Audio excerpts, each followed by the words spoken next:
Welcome back everyone, I'm Setharoth. Today we're going to be exploring two very special mods that both make their way into the Lost Legacy mod list. These are a total of 6 different custom races that you can see here on the main menu and race menu when you're making your selection. 5 of these races come from the mod Lost Races of Aetherius, and the 6th one comes from another mod called Lilmothiit of Aetherius. So if you're on the Nexus and you search Aetherius, you should have both of them pop up. We're going to start with the smaller of the two, which is Lilmothiit of Aetherius. This is one of the more unexpected custom races that I flopped into when I loaded this load order. I was not expecting to see a muzzle, and yet here we are. Anyways, if you want to get down with your canine self, the Lilmothiit originally hails from the southern coasts of Blackmarsh. They have long abandoned their cities and taken to a nomadic existence. They are reclusive and prone to standing alone from those of the other races. From a game mechanic standpoint, their major skill is sneak. They'll minor in alchemy, light armor, one-handed archery, and smithing. So this is definitely one of your considerations if you're going for a thief build.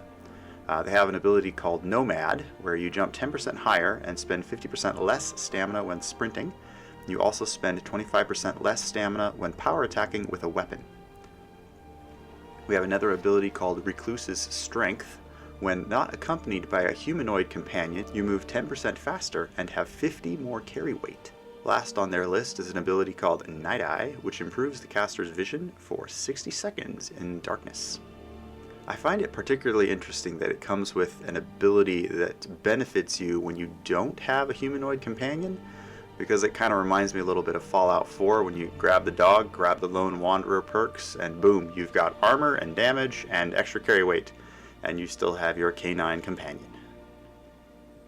Although I do like the idea of running this little bad boy in a mod list or in a playthrough where you're going werewolf, because then it's just like the wolf is already halfway out, you're just helping it along. Alright, next we're going to hop over to the other 5 custom races, which come from the mod Lost Races of Aetherius. First, we're going to have a look at the Dwarves, which are also known as the Dwemer. This is an ingenious race of elves that originally hail from Morrowind, which they referred to as Dwemereth. They are great artificers known for their skills in inventing and crafting of all kinds. I'll let you guess what their major skill is. Oh yeah, it's smithing. For minor skills, we have alchemy, archery, block, enchanting, and heavy armor. So basically, if you want to make a smithing, all the craftings really, all the crafting masters, because this guy comes with alchemy, enchanting, and smithing, so you'll pump all of those skills up, which I guess would benefit just about any build, really. It's kind of funny, because it comes with archery and block, so if you're going for ranged or melee, this is going to help you, and if you're going for magic, then alchemy and enchanting are boiled in too. They also have a passive ability called Reason, in which you receive 10% more experience and an additional 15% more experience in crafting skills. So you will actually level up faster when playing a dwarf playthrough. Also, they have another ability called Logic. While you are not under the effect of a shrine blessing, you take 25% less damage from weapons. Wow, that's actually a big armor boost. Like this will reward you for going without the gods. And wow, 25% less damage reduction, and you specialize in smithing heavy armor? Like, magic is going to be your only problem.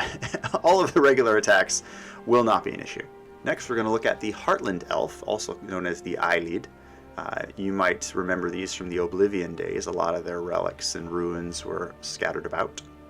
The Heartland Elves are known for establishing the first empire in Tamriel. Reigning from Cyrodiil, they also are credited with creating the Alteration School of Magic. Major skill, you guessed it, Alteration. Minors are Conjuration, Destruction, Enchanting, Restoration, and Speech. Basically everything but illusion. These guys apparently don't like using magic to hide or mess with people's heads, but I guess if you have a really good speech skill, you're already capable of messing with people's heads, when you think about it. We have 2 passives for this race. The first is called Dawn's Ancestor. When you fall below half magicka, magicka regeneration is increased by 100%, so it doubles. Also, your alteration spells last 50% longer, so this is definitely custom made to a spell mage's playthrough, and your alteration armor spells will last a good long time. We also have another passive called Aedra and Daedra.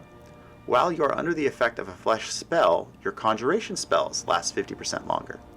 So from a modding standpoint, I would combine this with Agatal's Recital, which would then allow you to auto-cast your flesh armor spell whenever you're in combat. So basically, for all intents and purposes, your alteration and conjuration spells will last 50% longer. We also have the Snow Elf, also known as the Falmer. They're the ancient Falmer, so the ones that were before they were taken underground and turned into homicidal maniacs. They're the ancestors of the modern Falmer. They're noted as skilled mages who have learned to live among the harsh wintry conditions of Skyrim. Their major skill is actually restoration, so if you ever wanted to do like a white mage playthrough, which is possible with the Ordinator skill tree, it comes with a perk called, I think it's called False Light, where your healing spells, if they hit an enemy target, actually do damage, which is really nice. It's different. You should try it at least once, because suddenly you can trust your restoration school for both offense and healing. The minor skills for this race are Alteration, Archery, Destruction, Enchanting, and One-Handed. So again, we have kind of a mixed bag here with a lot of magic and crafting related skills, and then just enough One-Handed and Archery for, well, not using Destruction to kill stuff. Although they are trained in Destruction as well. So I guess this is if you wanted to do a playthrough where you could just kind of juggle the main forms of damage dealing, archery, one-handed, destruction, the Snow Elf is trained in all of them, so that's an option. They have a passive called Resplendent Spirit. When you fall below half health, your healing regeneration will double, and your restoration spells are 25% more effective. Oh geez. So if you combine this with False Light, your restoration spells are 25% more destructive when you're below half health. That's something to remember. They also have a passive called the Frozen North. During the day, your frost resistance is increased by 50%. Only during the day, though. Interesting. I guess that rewards you for getting outside and hiding during the nighttime, which is when most people are sleeping anyway. Next, we're going to look at the Sea Elf, also known as the Maromer, from their homeland of Pyandonia. Sea Elves are accomplished seafarers who are naturally resistant to shock damage.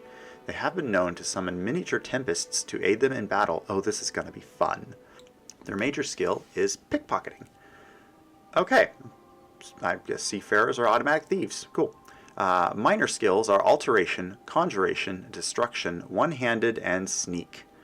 Kind of interesting. So it's a stealth spellcaster. And true to form, they have the Spirit of the Sea passive, which is your shock resistance is increased by 50%. And you deal 25% more damage against opponents power attacking, drawing a bow, or casting a spell. So you actually do more damage as long as you hit the opponent while they're preparing to attack, which is a really nice idea. I've seen that in a couple of different combat mods, like Wildcat, for example, will assign a damage bonus to you if you're hitting them while they're preparing an attack.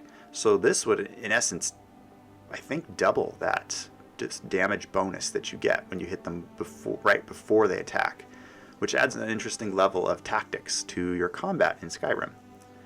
We have another passive called Tempest Unleashed.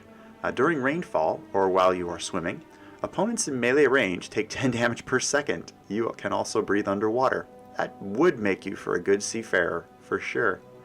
During rainfall or while you are swimming, opponents in melee range take 10 damage per second. So, I mean, technically, you could just rack on the restoration spells, constantly heal yourself, run around the bandit camp, and just let your passive take them out. But only when it's raining. Once the sun comes out, you're no longer protected.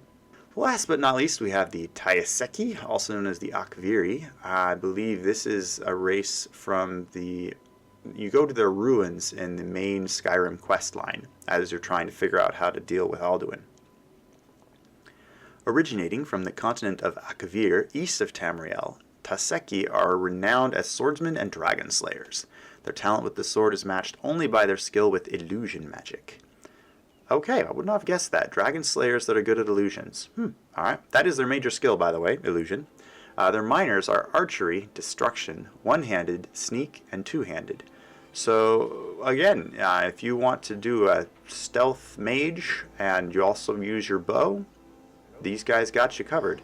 Again, they cover all three. Like, there's archery, destruction, oh wow, one-handed and two-handed. So they are trained in every form of combat. Actually, that would work really well for this Lost Legacy playthrough because it uses the mod experience.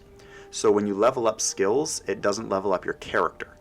Meaning you have extra time to play with the different types of combat. You don't have to just go all the way into one-handed for the entire playthrough, because if you play with two different styles, then they're both going to be too weak.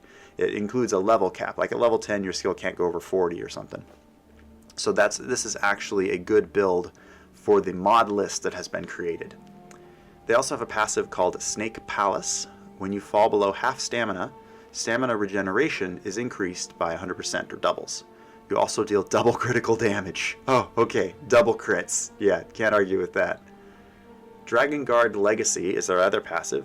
While you are in combat with a dragon, your fire and frost resistance is increased by 50%. Okay, well there you go. No wonder they're good against dragons, except for shock ones. There's nothing like, nothing that says, oh crap, I'm in trouble like a shock dragon. Of course, usually I'm running a mage, so it's extra bad for me.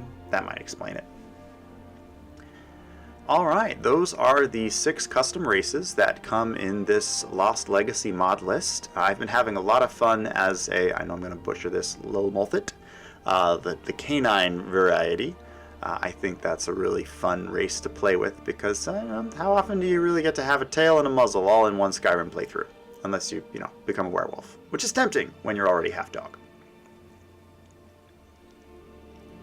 That being said, thank you everyone for enjoying this little showcase of some of the custom races that you can play as in your Skyrim playthrough. Make sure to give the video a like and subscribe to my channel. Hope you guys are having a wonderful day. Take care.